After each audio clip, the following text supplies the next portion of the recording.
우리 옆에 분들과 함께 인사하겠습니다. 하나님이 나의 힘이요 능력이십니다. 하나님이 나의 힘이요 능력이십니다. 예, 하나님이 나의 힘이요 능력이십니다. 사람이 가지고 있는 욕망 가운데 어떠한 분쟁이 벌어지거나 싸움이 벌어지고 전쟁이 벌어지게 된다고 한다면 꼭 이기고 싶어하는 마음이 있는 것을 우리는 잘 알고 있습니다. 아마 부모님들이 아이들한테 그렇게 교육시키지 않을까 생각됩니다. 얘들아, 싸우지 마라, 밖에 나가서 사고 치지 마라, 누구랑 다투면 안 된다, 이렇게 말씀하시면서 만약에 다투게 되면, 만약에 싸우게 되면 맞지 말고 한 대라도 더 쥐어 박아라, 이렇게 말씀하실 때가 있습니다. 그렇지요? 예, 그런 것 같습니다. 예, 아마도 그 마음이 그 모든 사람이 가지고 있는 욕망이 아닐까 생각이 됩니다. 물론 그렇게 하면 안 되지만, 그렇게 하면 안 되지만, 그럼에도 불구하고 사람이 가지고 있는 욕심 혹은 욕망, 이러한 것은 만약에 전쟁이 벌어지고 또 다툼이 생기게 된다고 한다면 거기에서 꼭 이기고 싶어하는 것이 모든 사람이 가지고 있는 공통된 마음이 아닐까 생각이 됩니다. 우리나라 역사를 돌아보니까 전쟁을 벌여서 한 번도 패하지 않은 장군들이 있더라고요. 4명의 장군이 있었습니다. 첫 번째 사람은 유금필 장군이시라고 고려시대의 장군이었습니다. 이분은 10번을 싸워서 10번 다 이겼던 그러한 장군이었습니다. 그 다음에 이성계 장군 겸 조선의 첫 번째 왕이었던 분이 있었죠. 이분은 11번을 싸워서 11번을 다 이겼던 그러한 장군 또 왕이었었습니다. 그 다음에 광개토 대왕이 있습니다. 광개토 대왕은 15번을 싸워서 15번을 전부 다 승리를 거두었던 그러한 왕이었습니다. 그리고 마지막 4번째 누구일까요? 아마 많은 분들이 생각하지 않을까. 예, 이순신 장군입니다. 이순신 장군이 23번 전쟁을 벌여서 23번 다 전승을 거두었던 그러한 역사의 길이 남게 되는 그러한 장군입니다. 많은 분들이 이순신 장군을 닮고 싶어합니다. 닮고 싶어하는 이유 중에 하나가 충직한 장군이었기 때문에, 신하였기 때문이기도 하지만 또 한편으로는 한 번도 패하지 아니하였던 그러한 장군이었기 때문에 이순신 장군을 닮고 싶어하는 그러한 마음을 가지고 있습니다. 성경을 보게 되면 성경에도 있습니다. 성경에도 한 번도 패하지 아니하였던 장군 겸 왕이 있었습니다. 몇 번을 전쟁을 벌였는지는 모르겠지만 벌였던 모든 전쟁 가운데 승리를 거두었던 왕 누구일까요? 예, 다윗 왕이었습니다. 다윗 왕.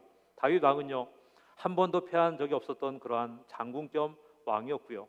그리고 벌이는 전쟁마다 항상 승리를 거두었던 그러한 왕이었습니다. 그러하기 때문에 많은 분들이 그렇게 이야기할 것입니다.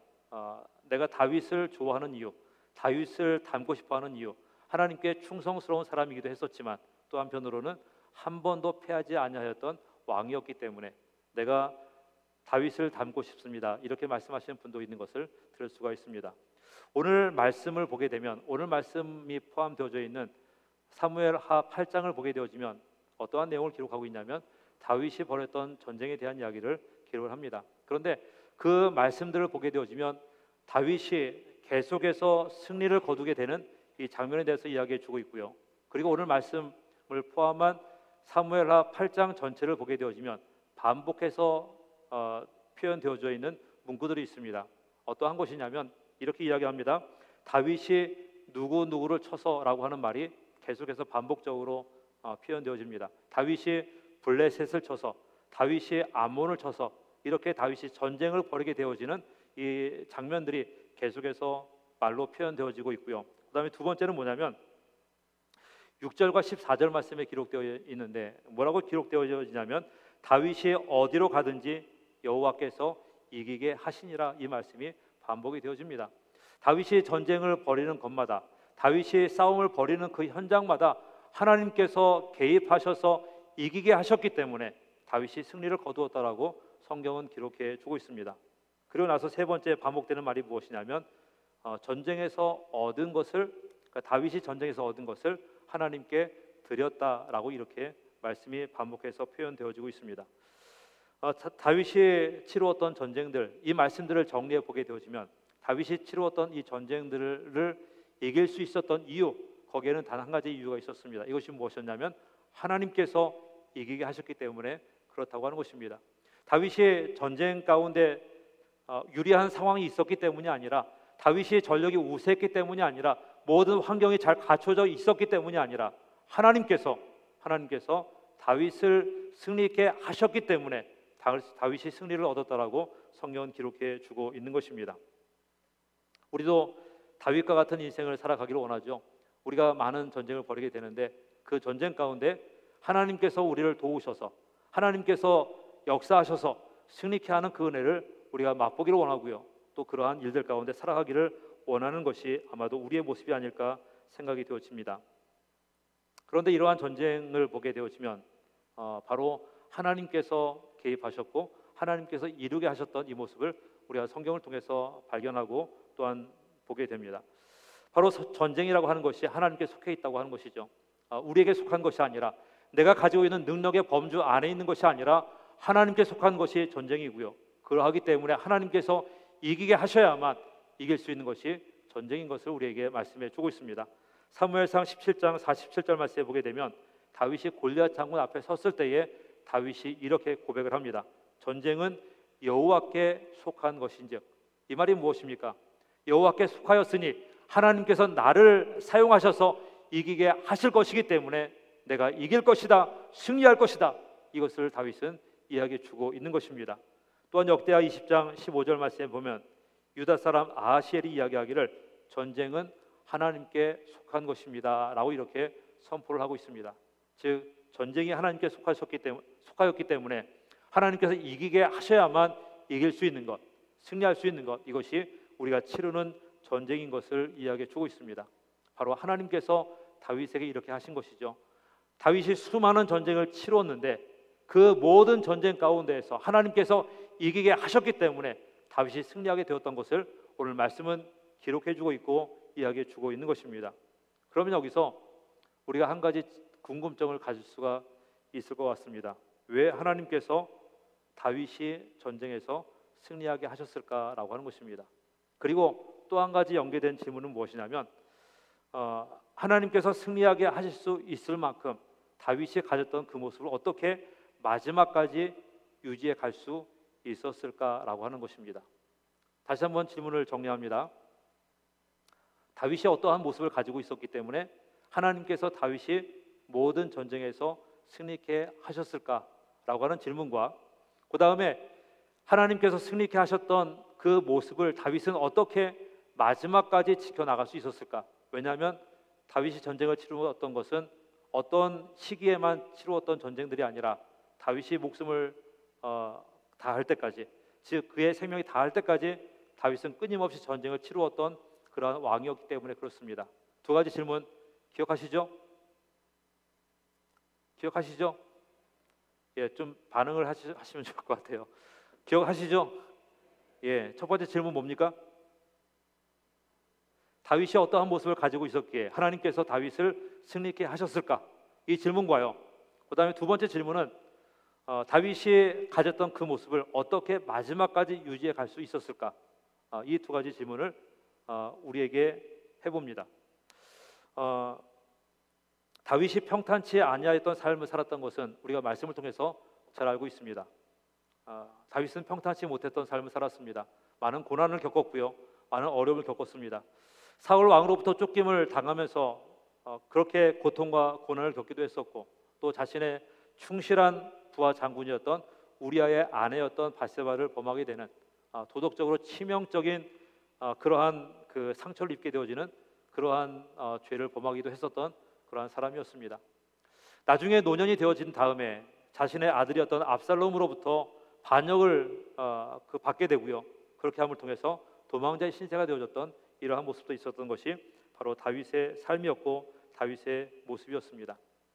이러한 삶을 살았고요, 이러한 역경을 경험하였고, 때로는 죄를 짓기도 했었고요, 그리고 힘든 그러한 시간들을, 고달팠던 시간들을 보내기도 했었는데, 다윗은요, 처음 그가 하나님을 알았을 때부터 마지막 그의 생명이 다할 때까지 한 번도 변함없이 하나님 앞에 동일한 모습을 가지고 있었던 것이 바로 다윗의 모습이었다고 하는 것입니다.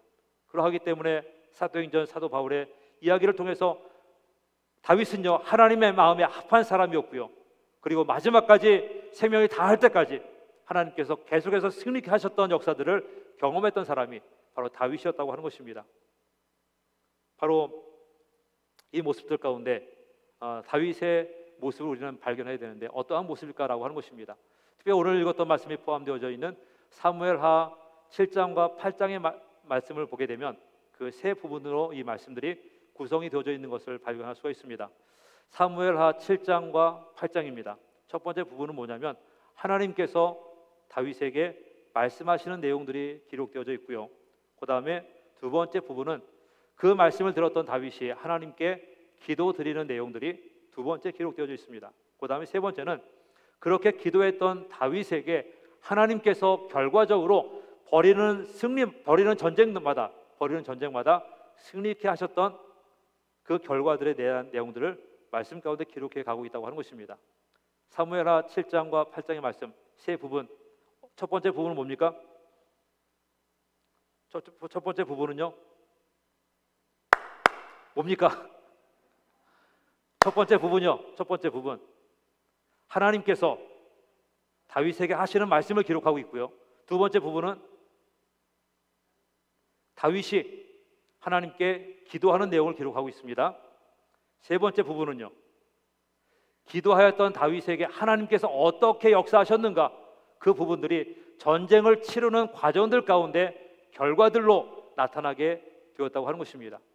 이 모습을 보게 되어지면 다윗이 가졌던 그 모습이 어떠한 모습이었는가, 하나님께서 다윗의 어떠한 모습을 보셨는가, 하나님께서 어떠한 모습 때문에 다윗이 승리를 거둘 수 있도록 인도해 가셨는가, 이 모습들을 기록해 가고 있다고 하는 것이죠.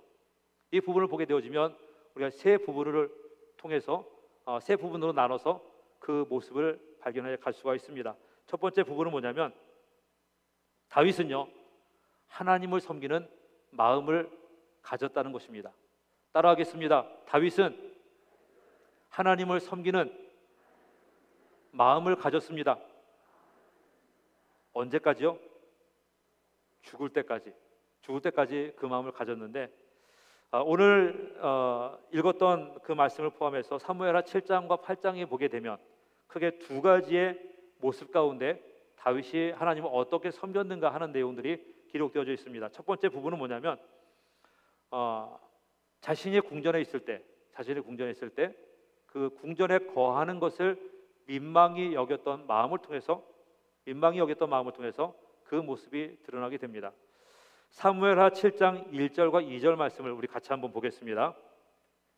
사무엘하 7장 1절과 2절입니다. 시작. 여호와께서 주위의 모든 원수를 무찌르사 왕으로 궁에 평안히 살게 하신 때에 왕이 선지자 나단에게 이르되 볼지어다 나는 백향목 궁에 살거늘 하나님의 궤는 휘장 가운데에 있도다. 아멘. 다윗은 어디에 거하고 있었냐면 왕궁에 거하고 있었습니다. 이 왕궁은 백향목으로 만들어진 아주 멋지고 아름다웠던 또 편안했던 그러한 왕궁이었습니다. 이 왕궁에 다윗이 거합니다. 그리고 때는 굉장히 평안했던 그러한 시기였고요. 모든 것들이 잘 되고 있었고 모든 것들이 형통하게 되어졌던 그러한 때였습니다. 그런데 그렇게 왕궁에 거했던 다윗이 무엇을 보게 되냐면 하나님의 법궤를 보게 됩니다. 하나님의 법궤를 보니 하나님의 법궤는 휘장 가운데 있었고요. 아무런 어떤 그 장식도 또 아무런 평안함도 아무런 웅장함도 드러나지 않았던 그러한 모습이었습니다. 그때에 다윗이 그 모습을 바라보면서 내가 민망하구나. 나 혼자 편안한 왕궁에 거하고 나 혼자 안식을 취하고 나 혼자 이렇게 좋은 환경 속에 있는 것이 미안하고 또 민망한 마음을 갖게 되어집니다. 그때 하나님께서 다윗에게 뭐라고 말씀하시냐면 이렇게 반문하십니다. 내가 너에게 나를 위하여 내가 거처할 집을 건축하게 했느냐 이렇게 말씀하시죠. 그 말씀은 무엇이냐면 내가 너한테 성전을 건축하게 만들었느냐, 내가 나의 법궤를 위해서 내가 너에게 무엇을 만들라고 이야기했느냐 이렇게 말씀하시면서 그렇게 하지 아니하셨다고 하는 것을 이야기해 주고 있습니다. 나중에 말씀들을 보게 되면 하나님께서는 성전을 건축할 것을 다윗이 아닌 솔로몬에게 하게 할 것을 말씀해 주고 있습니다. 그러면서 오늘 말씀 가운데 하나님께서 다윗을 통하여 주시는 그 말씀이 뭐냐면 다윗이 가졌던 하나님을 향한 그 마음과 태도에 대한 것을 이야기해 주고 있다고 하는 것입니다.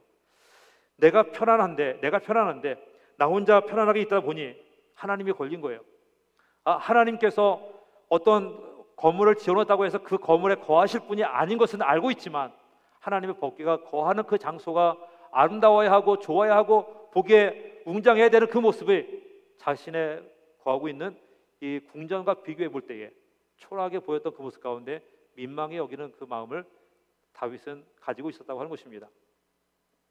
이 모습 가운데에 하나님께서 그 말씀하시는 그것이 바로 무엇이냐면 다윗이 가지고 있던 그 하나님을 향해서 섬기고자 하는 그 마음을 이야기해 주고 있다고 하는 것입니다. 이 마음을 이야기해 주고 있고요. 두 번째, 그 섬김에 대한 모습이 어떻게 드러나게 되냐면 다윗이 전쟁을 치루었을 때에 그 전쟁에 이긴 그 승리자로서 전리품을 갖게 되는 것은 당연한 것인데 그 전리품 가운데 가장 좋은 것을 구별하여서 하나님께 드렸다라고 말씀해 주고 있습니다. 승리자에게 주어지는 특권 혹은 승리자에게 주어지는 유익, 이것이 무엇이냐면 전쟁에서 전리품을 얻었을 때에 이것을 자기의 소유로 만드는 일입니다. 자기가 누릴 수 있는 권리가 되어지게 되고요, 자기가 누릴 수 있는 유익이 되어지게 되고 자기가 얻을 수 있는 특권이 되어지게 되는 것이 승리자가 얻게 되는 전리품에 대한 내용들이라고 하는 것입니다. 그런데 다윗은요, 그렇게 얻었던 전리품들 가운데에 가장 좋은 것을 구별하여서 하나님께 드렸다라고 하는 것을 이야기해 주고 있습니다. 이 모습 가운데에 바로 다윗이 가지고 있던 태도와 마음에 대한 이야기를 말씀은 기록해 가고 있다고 하는 것입니다. 우리가 하나님을 섬길 때 예전에 그렇게 이야기했었죠. 만약에 하나님 앞에 헌금을 하게 되면 금요일 날 그 은행 문이 닫기 전에 가서 가장 그 깨끗한 돈으로 바꾸어서 이것을 주일 날 헌금 봉투에 넣어가지고 잘 구별해서 준비해서 그렇게 하나님 앞에 예물로 드려라, 이렇게 이야기했었고요. 만약에 은행을 갈 시간이 없었다고 한다면 그 다리미 있잖아요. 다리미로 이렇게 다려가지고 그렇게 해서 빳빳하게 준비해서 하나님 앞에 예물을 드려라라고 이렇게 얘기를 했었던 기억이 납니다. 저도 그랬던 적이 있었던 것 같아요. 어렸을 때 다리미판에다가 1,000원짜리를 올려놓고 거기다가 손수건을 올려놓고 이렇게 다리미로 다려서 빳빳하게 만들어가지고 헌금 봉투에 넣어서 그렇게 예물을 드렸던 그러한 기억이 있습니다. 무엇을 이야기해 주고 있는 것이냐면 우리가 하나님 앞에 그 드리고 섬기는 그 모습들 가운데 어떠한 태도와 어떠한 마음을 가져야 되는가 하는 것에 대한 것을 이야기해 주고 있는 것입니다. 요즘은 많이 변하긴 했지만 예전에는 그렇게 이야기했습니다. 우리가 교회 갈 때 주일날 예배를 준비하고 예배 갈 때 어떻게 가야 되냐면 어떠한 복장으로 가야 되냐면 내가 가지고 있는 옷 중에서 가장 좋은 옷을 깨끗하게 그렇게 준비를 해서 옷을 입고 그렇게 가야 된다, 그렇게 예배를 해야 된다라고 이렇게 얘기를 했습니다. 무엇을 이야기해 주고 있는 거냐면 우리가 하나님을 향해서 어떠한 태도를 가져야 되는가, 어떻게 섬겨야 되는가 하는 것에 대한 것을 이야기해 주고 있는 것입니다. 내가 준비되지 못한 모습으로 아무렇게나 예배할 수 있는 것이 아니라 내가 하나님을 바라볼 때에 그저 아무런 어떤 존재라든가 혹은 준비라든가 어떤 구별된 이 모습이 아니라 함부로 그렇게 아무것도 아닌 것처럼 할 수 있는 이 모습이 되어서는 안 된다고 하는 것을 이야기해 주고 있습니다. 그런데 다윗이 하나님을 향해서 가졌던 이 준비된 마음, 겸손한 마음, 섬길 수 있는 이 마음들은요, 그가 하나님을 알게 된 때부터 그의 생명이 다할 때까지 언제나 변함없이 가지고 있었던 마음들이었다고 하는 것입니다. 모든 일들 가운데에서 겸손함이 있었습니다. 섬김이 있었습니다. 구별됨이 있었습니다. 하나님을 높이는 것이 있었습니다. 이것이 바로 다윗이 가지고 있던 마음이었고요, 다윗이 행했던 모습이었다고 하는 것입니다. 바로 하나님께서 다윗의 이 마음, 이 태도를 보셨다고 하는 것입니다. 우리는 어떠한 모습을 가지고 있습니까? 우리는 하나님을 바라보면서 하나님을 예배한다고 하면서 구별되지 못하고 준비되지 못하고 그리고 내가 가지고 있는 욕심과 감정과 또 어떤 유익에 따라서 그 마음들이 자꾸 변하며 변동되어지며 변질되어지며 바뀌고 있는 것이 우리의 모습, 우리의 마음은 아닙니까? 다시 한번 하나님 앞에 다윗과 같은 마음을 갖기를 소원하며 결단해 갈 수 있는 우리 모두가 되어야 될 줄로 믿습니다.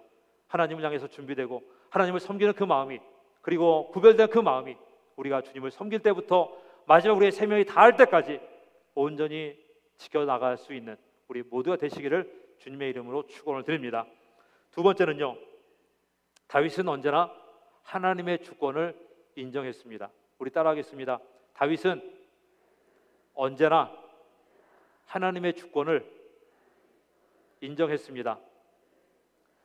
사무엘하 7장 22절 말씀 우리 같이 한번 읽겠습니다. 시작. 그런즉 주 여호와여, 이러므로 주는 위대하시니 이는 우리 귀로 들은 대로는 주와 같은 이가 없고 주 외에는 신이 없음이니이다. 아멘. 이 고백은요, 다윗이 18절부터 하나님께 드리는 기도 중에 있었던 고백의 내용입니다. 다윗이 하나님께 뭐라고 이야기하냐면 하나님만이 참 신이십니다. 하나님만이 유일하신 신이십니다. 하나님 같은 분이 없습니다. 하고 이렇게 다윗이 고백을 합니다. 이제 그렇게 고백을 하면서 하나님께서 이스라엘 백성들을 애굽에서 인도할 때부터 그리고 인도해 가는 모든 과정들 가운데 보여주셨던 그 모습은 다른 세상의 신들과 같지 않습니다. 다른 사람들이 부르고 있는 그 신들과 같은 분이 아닙니다. 오직 하나님만이 참 신이시고 유일하신 신이십니다. 라고 이렇게 고백하고 있다고 하는 것입니다. 그 고백 속에 다윗은 이야기하죠. 오직 하나님만이 위대하십니다. 그리고 그 하나님께서만이 나를 다스리고 나를 인도해 가시는 분이십니다. 라고 하는 고백을 다윗이 드리고 있다고 하는 것입니다. 그런데 우리도 이러한 고백을 하나님 앞에 드리지 않습니까? 우리도 하나님을 향해서 하나님만이 참 신이십니다. 하나님만이 유일하신 신이십니다. 하나님만이 우리를 인도해 주실 수 있습니다. 이렇게 고백을 합니다. 그런데 다윗이 했던 고백은 정말 위대한 고백이라고 우리가 이야기하지만 우리가 하는 고백을 우리 스스로 평가하게 보게 되면 그렇게 위대한 고백 같지는 않아요. 그리고 우리는 우리 스스로 이렇게 이야기할 때가 많습니다. 내가 하나님은 참 신이십니다. 하나님은 나를 인도하시는 분이십니다. 라고 이렇게 이야기하게 되면 우리 스스로 우리의 고백에 대해서 이렇게 이야기합니다. 뻥치시네. 이렇게 이야기합니다. 뭐가 차일까요? 다른 점이 도대체 뭘까요? 다윗이 고백한 그 내용을 우리가 들을 때는 정말 위대한 고백입니다. 우리도 그러한 고백을 하기를 원합니다. 이렇게 이야기하면서 우리가 주님 앞에 그렇게 고백했을 때에는 뻥치시네. 이렇게 이야기하게 되는 거죠. 도대체 같은 하나님을 고백함에도 불구하고 같이 하나님은 위대하십니다라고 고백함에도 불구하고 다윗은 위대한 고백이 되는데 우리의 고백은 그렇지 못하게 됩니다. 도대체 그 차이점이 뭘까요? 그 차이점이 뭐냐면 다윗은요, 자신이 고백한 대로 그의 행동과 삶이 이루어지게 됐다고 하는 것입니다. 만약에 내가 하나님을 나의 구원자이십니다, 나의 요새이십니다, 반석이십니다 고백했다고 한다면 그의 삶의 그 모습들 가운데 하나님께서 나의 반석이 되시는 그 모습이 그대로 드러나게 되는 거죠. 내가 행동이 이루어지는 그 모습의 현장 속에서, 내가 살아가는 삶의 현장 속에서 내가 해가고 있는 그 모습들 가운데에 하나님이 요새가 되어지고요, 하나님의 반석이 되어지고요, 하나님 나의 힘이 되어진 그 모습이 그대로 나의 행동을 통해서 드러나게 된다고 하는 것입니다. 내가 무엇을 하든지 사람의 눈에 따라서 행해지는 것이 아니라, 사람의 유익에 따라서 행해지는 것이 아니라, 사람이 평가하는 일에 따라서, 감정에 따라서 행해지는 것이 아니라 하나님께서 반석이 되시는 그 고백대로 내가 밀고 나가는 거죠. 하나님께서 나의 요새가 되어주심을 고백하는 대로 내 행동으로 옮겨가게 되는 것입니다. 이것이 바로 다윗의 삶이었고요, 다윗의 행동이었다고 하는 것입니다. 그런데 우리는 그렇지 못한 거죠. 내가 그렇게 고백은 하지만 고백한 것 따로 내가 살아가는 삶의 현장의 모습이 따로라고 하는 것입니다. 내가 어떻게 유익이 되는가, 내 감정이 어떠한 상태를 가지고 어떤 상태의 모습인가, 내가 행하고 있는 일들이 어떻게 이루어져 가고 있는가, 이것들이 하나님께 고백했던 그 고백의 내용과 내가 가지고 있는 또 행하고 있는 그 모습이 전혀 다른 모습들로 바뀌고 있다고 하는 것입니다. 그렇기 때문에 우리는 다윗의 고백에 대해서는 위대한 고백입니다. 왜냐하면 행동이 따라오기 때문에 그렇습니다. 반면에 우리가 하는 고백은 그렇지 못하다고 하는 것이죠. 내가 처해 있는 상황 가운데, 내가 갖게 되는 많은 환경들 가운데 끊임없이 변질되어지게 되고요, 다른 모습이 되어지게 되고요, 다른 것을 쫓아가게 되어지고요, 오직 하나님만이 참 신이신 그 모습들이 드러나지 않게 되어지는 모습들이 나타나기 때문에 우리의 고백은 형편없는 고백이 될 때가 많은 것을 이야기해 주고 있습니다. 그런데 다윗은 그 고백을 우리가 다윗을 처음 맞닥뜨리게 되어졌던 골리앗 장군 앞에 섰을 때 그 모습으로부터 시작해서 그의 생명이 다한 마지막까지 똑같은 고백들이 이루어져 가고 있었다고 하는 것입니다. 바로 하나님께서 이것을 보셨고요. 이 모습 때문에, 이 고백했던 이 내용 때문에 하나님은 다윗을 마지막까지 승리케 하셨던 역사가 나타나게 되었다고 하는 것입니다. 이 모습이 우리 가운데 있어져야 될 줄로 믿습니다. 할렐루야, 아멘. 이 모습이 우리 가운데 있어져야 될 줄로 믿습니다. 우리가 고백하는 대로, 하나님을 바라보는 그 모습대로 우리의 행동이 이루어지게 되고 우리의 삶의 현장 속에서 그 역사들이 나타날 수 있는 모습으로 나아갈 수 있는 우리 모두가 되시기를 주님의 이름으로 축원을 드립니다. 세 번째는요, 다윗은 언제나 하나님 앞에서 공의를 행하였습니다. 따라하겠습니다. 다윗은 언제나 하나님 앞에서 공의를 행하였습니다. 우리 사무엘하 8장 15절 말씀 같이 한번 읽겠습니다. 8장 15절입니다. 시작. 다윗이 온 이스라엘을 다스려 다윗이 모든 백성에게 정의와 공의를 행할세. 아멘. 요즘 우리 사회에 그 유행하는 말 중에 이러한 말이 있습니다. 선택적 정의라고 하는 말이 있습니다. 요즘 그 정치인들이 많이 쓰는 말인데, 그 선택적 정의라고 하는 것은 정의를 이야기하지만 정의가 모든 곳에 적용이 되는 것이 아니라 어떤 한 부분에만 적용되어지게 되는 것, 그리고 그 부분은 내 유익과 결부되어져 있는 곳에 바로 그 정의가 있다라고 하는 것을 이야기해 주고 있습니다. 만약에 내게 손해가 되어지는 그러한 부분이라고 한다면 정의가 이루어지지 않게 되고요, 내가 자신 있게 이야기할 수 있는 부분이 되어지게 된다고 한다면, 또 내 유익과 결부된 부분이 되어지게 된다고 한다면 그것에 정의가 있다라고 하는 이야기를 요즘 굉장히 많은 분들이 하고 있고 우리 정치인들이 하는 이야기이기도 합니다. 그런데 이것이 정의는 아닌 거죠. 이것이 공의로운 것은 아닌 것을 우리는 잘 알고 있습니다. 우리가 정의라고 하는 것을 이야기할 때, 공의라고 하는 것을 이야기할 때 성경을 보게 되면 두 가지 전제가 되어져야 될 조건이 있습니다. 그 첫 번째가 뭐냐면 하나님 앞에서의 정의와 공의라고 하는 것입니다. 내가 가지고 있는 기준에 따라서 만들어지는 정의가 아니라, 내가 가지고 있는 형편과 상황에 따라서 만들어지고 있는 공의가 아니라 하나님 앞에서의 정의와 공의가 되어져야 된다고 하는 것입니다. 이것이 첫 번째 조건이 되어져야 하고요, 두 번째 조건은 뭐냐면 그 정의와 공의는 모든 백성들에게 공통적으로 적용이 되어져야 된다라고 하는 것입니다. 그런데 이 두 가지 전제, 바로 다윗이 이 두 가지 전제의 조건을 충만히 이렇게 충족되어진 그러한 통치자였다고 하는 것입니다. 바로 오늘 말씀 가운데 그러한 이야기를 하고 있는 것이죠. 다윗이 온 이스라엘을 다스렸습니다.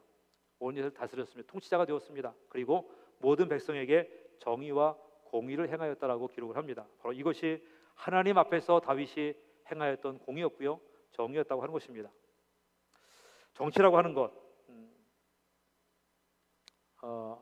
아마 우리 사회에서 요즘 그 가장 신뢰받지 못하고 있는 그 직업군을 이야기한다고 한다면 정치인들을 뽑을 수 있을 것 같습니다. 지난번에 한번 통계를 본 적이 있습니다. 우리 사회 안에서 가장 신뢰를 못하고 있는 직업군이 무엇입니까? 이렇게 질문이 있었었는데, 그 중에 가장 높은 직업군에 속했던 사람이 바로 정치인이었습니다.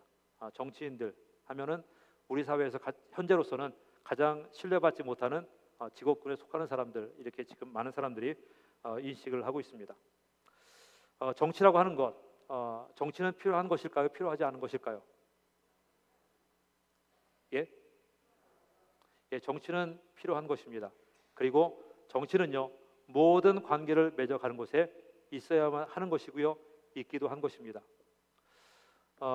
사람과 사람이 관계를 맺어갈 때, 한 개인과 한 개인, 혹은 공동체와 공동체, 혹은 한 국가와 한 국가가 관계를 맺어갈 때 꼭 등장하고 있어야 하고 필요한 것이 바로 정치라고 하는 것입니다.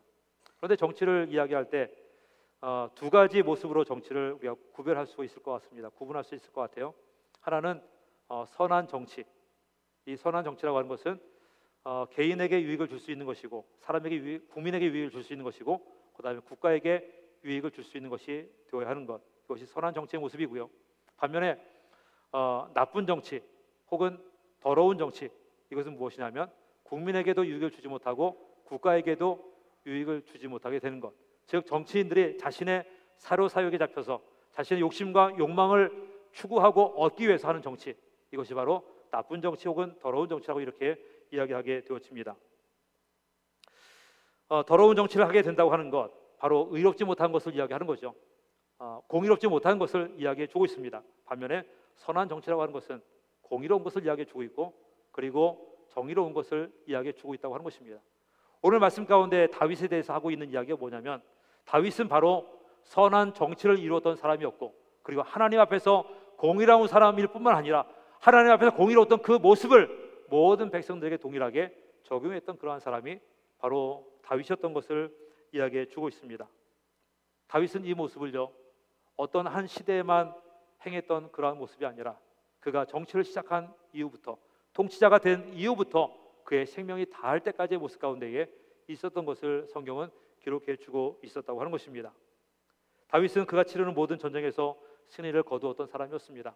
몇 번의 승리를 거두었던 그 모습이 아니라 그가 치르는 전쟁마다 그리고 오랜 기간 동안 40년의 통치 기간 동안 그가 치루었던 전쟁들마다 승리를 거두었던 사람이 바로 다윗이었습니다.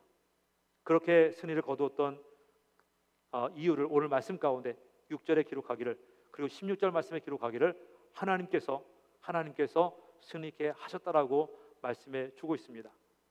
다윗은 하나님께서 보시기에 그렇게 승리를 줄 수 있을 만큼, 승리하게 만들 수 있을 만큼 하나님께서 기뻐하실 수 있는 사람이었고 하나님께서 마음에 흡족히 여길 수 있는 그러한 사람이었다고 하는 것입니다. 바로 그의 모든 일들 가운데 하나님을 섬기고 있는 이 모습이 있었고요. 그리고 다윗은요, 그의 일상적인 모든 일들 가운데 하나님의 주권을 인정하는 삶을 살았던 모습이 바로 다윗이었다고 하는 것입니다. 그가 하나님 앞에서 공의로웠고 정의로웠고요. 그리고 그 정의와 공의로움을 하나님의 백성들을 통치하는 데 사용했던 사람이 바로 다윗이었다고 하는 것입니다. 이러한 모습을 가지고 있었기에 다윗은 그가 벌이는 전쟁마다 승리하게 되어지고 하나님께서 역사하시는 그 일들이 경험되어지고 체험되어졌던 삶을 살았던 것이 바로 다윗의 모습이었다고 하는 것입니다. 우리가 살아가는 삶의 현장을 보게 되어지면 끊임없는 전쟁과 다툼과 분쟁들이 있습니다. 우리가 영적인 전쟁을 치르기도 하고 직장에서 혹은 가정에서 혹은 학교를 다니면서 혹은 시험을 준비하면서 혹은 사업을 하면서 우리가 맺어지는 많은 그 관계들 가운데 많은 사람들은 전쟁을 치르면서 살아가고 있습니다. 때로는 그 전쟁 때문에 지치기도 하고 고난 가운데 있기도 하고요. 또 노곤하기도 하고 곤란한 경우를 겪어가기도 하고요. 때로는 좌절하기도 하고 또 실패할 때도 있는 것을 우리는 보게 됩니다. 힘들기도 하고 낙심하기도 하죠. 그런데 그 모든 일들 가운데 그것을 이기게 될 수 있는 것, 승리를 얻을 수 있게 되는 것, 그것은 바로 하나님으로부터 이루어진다고 하는 것을 기억해야 될 줄로 믿습니다. 내가 유리한 상황이 있기 때문이 아니라, 내가 힘을 가지고 있기 때문이 아니라, 내 환경이 좋기 때문이 아니라 하나님께서 역사하실 때에, 하나님께서 인도하실 때에 내가 승리할 수 있게 되고요, 그 승리를 계속해서 이루어갈 수 있는 모습이 되어지게 된다고 하는 것입니다. 오늘 말씀에 있는 다윗의 모습처럼 그 모습을 가짐을 통해서 하나님께서 승리하실 그 놀라운 일들을 함께 경험하고 체험해 갈 수 있는 우리 모두가 되시기를 주님의 이름으로 축원을 드립니다. 우리 함께 기도하겠습니다.